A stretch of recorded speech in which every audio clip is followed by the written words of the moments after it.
I'm here with the Wiggins family, and they grow watermelons because they love watermelons. It's what they grow, and it's what they know. I'm gonna have them introduce themselves. So I'm Carrie Wiggins. Jesse Wiggins. Darren Wiggins. Ashlyn Wiggins. Jared Wiggins. And they love watermelons. So today we're gonna learn a little bit about their family history and just how they got started.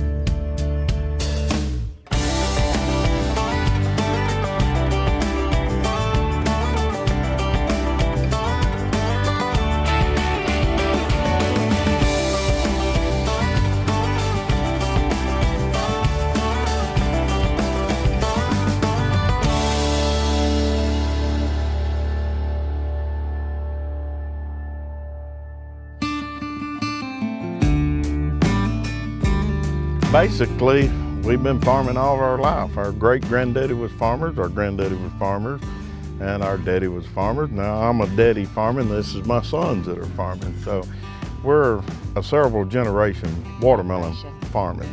So how important is it to you that your sons are involved in your operation? Because I always say that farming takes faith and family. It's very important. You know, one of the biggest reasons I'm farming at the moment is for them. You know, I've been through the wet days, the dry years, the droughts, the glory years where it's been a bumper deal. And this is for them to carry on if they feel like they want to. This is giving them opportunity to step into their own business, you know.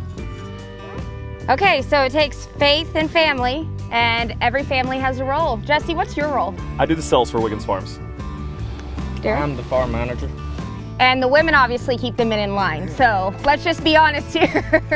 So you don't only just farm in the Rio Grande Valley, you farm up north as well. Tell us a little bit about that and what brought you down here. The main reason I'm down here is for the earliness of harvest. We can start harvesting in May down here, and as we move north, we harvest in June like in Dilley, and if you move further north, you do it in August. It prolongs the season, so we constantly have product to deliver to the chain stores.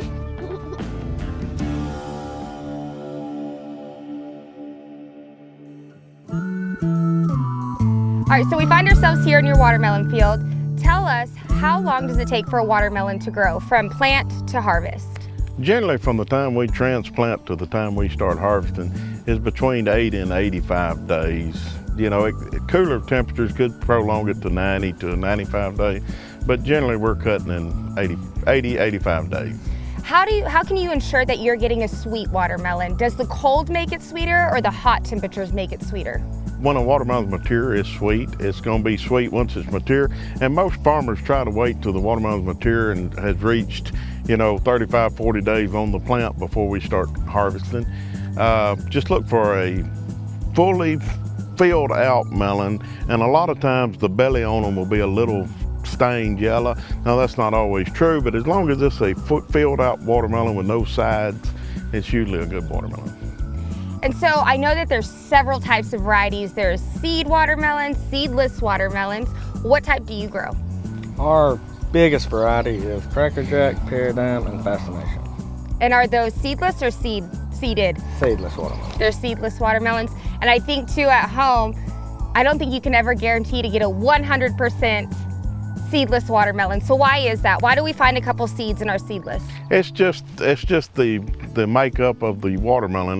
They come from a seed. You have to cross two different watermelons, so it's just gonna have a few seed in it occasionally.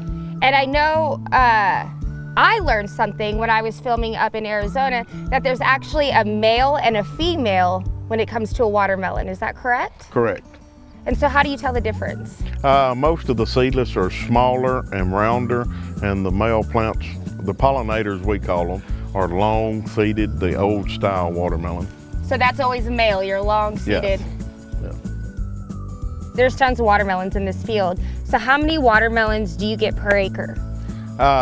We go by pounds, we don't go by number of melons. Between 40 and 80,000 pounds to the acre. Our number one goal is to hit 40, and then our every 10,000 pounds above is a blessing from the good Lord. But we have made 85,000 pounds an acre on years. That's insane. Yeah. So like most people, let's say for example, a farmer plants corn. They harvest the corn one time.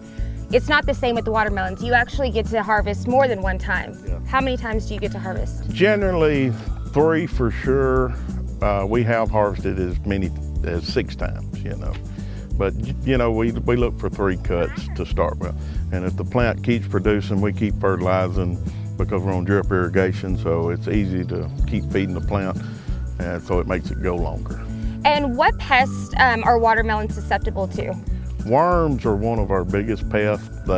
Not that it damages the fruit on the inside, but they make marks on the outside. And your grocery stores, your chain stores do not like scarred up melons. So worms seem to be our biggest pest. Okay, Darren, I see that these watermelons are still blooming even though there's mature ones in the field. Yeah. Tell me a little bit about what's going on here.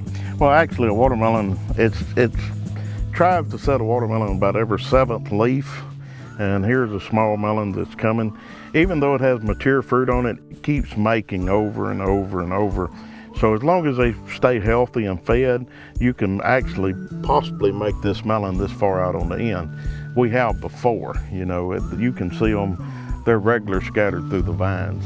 Until it gets about baseball size, you really can't count it. It could fall off any minute.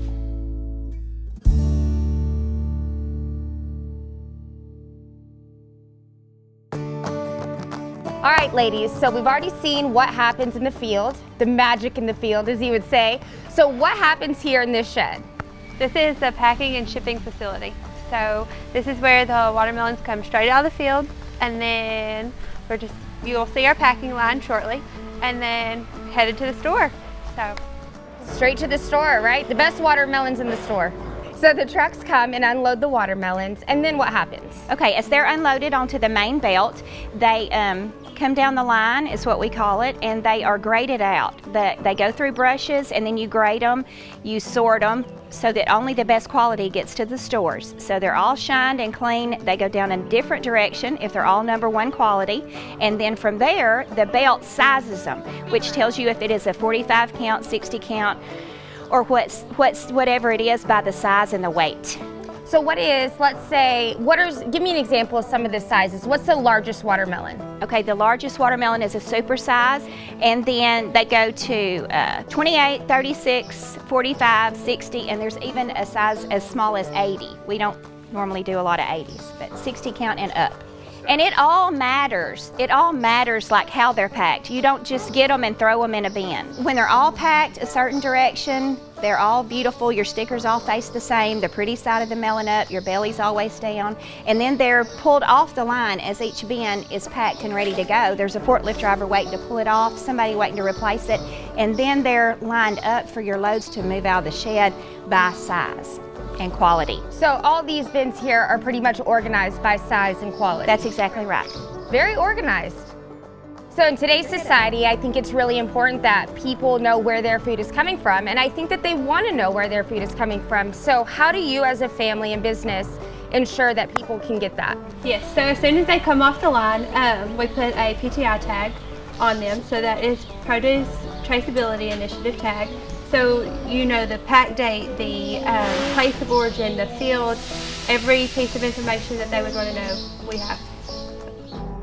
Thank you guys so much for taking me and my team around and showing us your operation. It's fascinating to see all the little components it takes to feed the world. So thank you guys, and God bless. Thank you you. for Thank having you. us. Until next time, where will Ag on Wheels be? Only God knows. God bless.